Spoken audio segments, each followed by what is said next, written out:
Santana, Santana. Well, I was born in Minnesota, and we moved here when I was like probably 4 years old. Went to school in Waitsburg, and then I got pregnant my freshman year. So that was quite the ordeal for me. I felt like I lost like all my friends at that point. There's a crowd that will always accept you, I can tell you that, right? And that is like the crowd that uses. And so I found friends that way. I ended up going to treatment my sophomore year. And in my junior year, I just stopped caring. And my parents had me move out at 17. So I graduated living in my own place in Waitsburg at that time.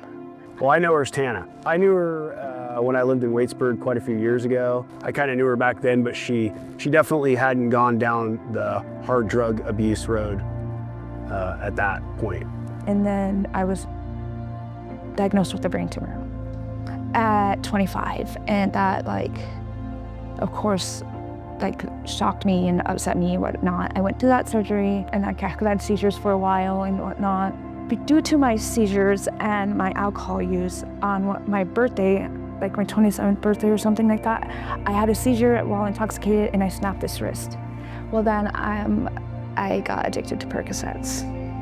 Basically, that's where it just got out of hand and I couldn't afford the pills and moved right into meth, and that just took out my life really fast. And the thing about addiction is like, it takes out anything in the way. I can remember when I would said things like, if I ever use it this way, just shoot me in the head, because I would never. And I know where I was driving, and when I said that, literally to this day, and I used it that way, you know, and like, I met Sergeant Smalls. I can remember the first time I had interactions with him, I had run a stop sign that I didn't see. And when he came up, I was just like panicking, freaking out, like, what do you want? Why are you following me? And he was like, you know, asked me what my name is, and he was like being kind to me, but I'm of course freaking out.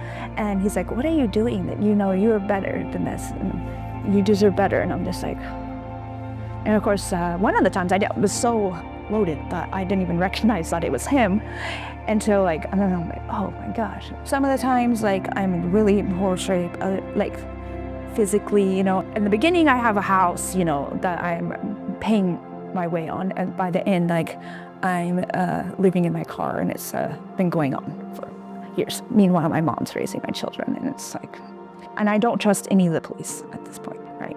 But Smalls and Vicari are two that I did trust, that they were like, they cared.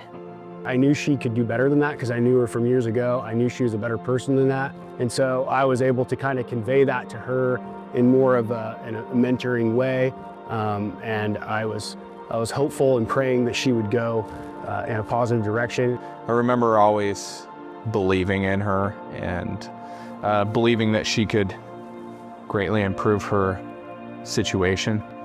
And I told her that several times, that I believed in her and I thought she could do better from where she was at. But I didn't know how to get clean, and like there were moments like where I was gonna, like, I just wanted to die, and it was pretty ugly at times, but I got this glimmer of hope because I met the case manager from Lead, and she took me to Narcotics Anonymous, and it was like, this is how you do it, you know, like, and it was like, and I just literally felt like this little girl that had somebody like walking along, holding her hand, that showed her the way of how to get clean. I had my car and I got clean in my car, and I was just like terrified.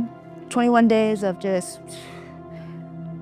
crying it out and just crying out to God, literally just praying. And I'd play one song over and over. I don't know if you ever see those memes. It's like, play what song and got you through. And I did that until I was able to get into Hope Street. I remember my first night there, and it was like the most solid sleep I had and felt safe. And that, yeah, and it's been a huge part of my recovery also. But through this whole thing, like, Smalls has checked up on me, and like, I remember like getting 90 days and text, oh my God, I got 90 days, you know, and he like cheered me on, and he, like, I felt like he just kept believing in me, and that connection is huge. Yeah, I just rebuilt my life from there and got my first apartment. I got a job in the community. I see her working where she works now. We end up working together sometimes.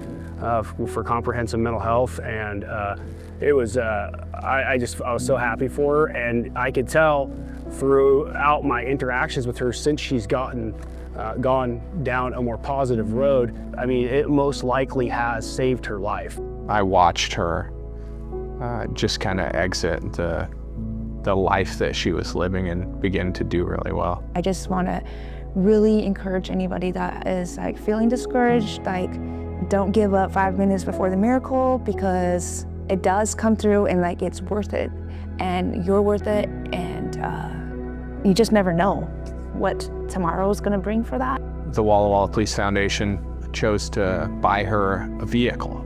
The reason was really just to help her out. She's employed helping other people with addiction, and the vehicle that she's driving was not in good repair. She was really blown away to receive the vehicle, so it was pretty touching. I was pretty happy to see her driving it. Seeing her and knowing that the Police Foundation and Toyota had provided a vehicle for her to continue on this positive road without the stresses of worrying about having a vehicle to drive. It was a very positive moment in my life. I don't really have the words.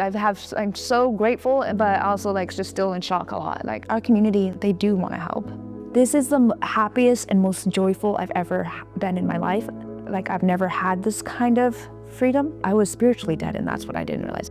That's what the problem was. And today I'm not, and I am grateful for that. And it took just one thing, and it was somebody like believing in me. And we don't get to see that in police work very often. I hope and pray this for so many people I deal with, and I know a lot of them have the potential to do that. And so it's awesome to see that success story, and it really proves what can become possible if you just set your mind to making positive decisions. And it's not always like, it doesn't just happen overnight a lot of times, but if you start just making one positive step, you gain momentum and you get the feeling of these successes. I think it just proves that anything's possible if you set your mind to it, and Tana is a great example of that, and I'm super proud of her. The opposite of addiction truly is connection, truly.